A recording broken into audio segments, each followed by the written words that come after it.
তো বন্ধুরা সবাই কেমন আছো? আশা করি সবাই ভালো আছো।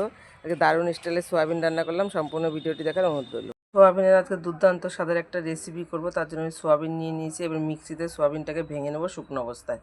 এখন মিক্সিতে কত সুন্দর আমি গুঁড়ো করে নিয়েছি সোয়াবিনটাকে। এবার দিয়ে দেবো লঙ্কার গুঁড়ো, হলুদ গুঁড়ো, লবণ, দিয়ে দেবো বেসন 2 চামচ, চা চামচের, দিয়ে দেবো গ্রেট করে একটা আলু।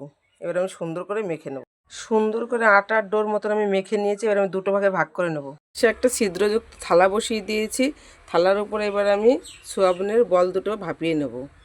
এইভাবে সোয়াবিন রান্না করবে, খেয়ে দেখো খুব সুন্দর হয়। এবার ভাপিয়ে নিয়েছি। এবার আমি একটা ছুরির সাহায্যে কেটে নেব নামিয়ে।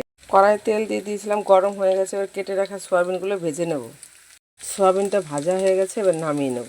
ওই একই তেলে আমি দিয়ে দেবো জিরে ফোড়ন, বেটে রাখা লঙ্কা, জিরে, আদা, রসুন, পেঁয়াজ,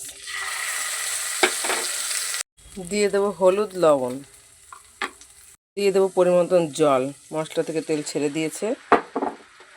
দিয়ে দেবো একটু মটরশুঁটি। এটা আমার ফুটে এসে আর ভেজে রাখা সোয়াবিন দিয়ে দেবো। তরকারিটা আমার হয়ে এসছে। এবার আমি একটু গরম মশলা দিয়ে দেবো।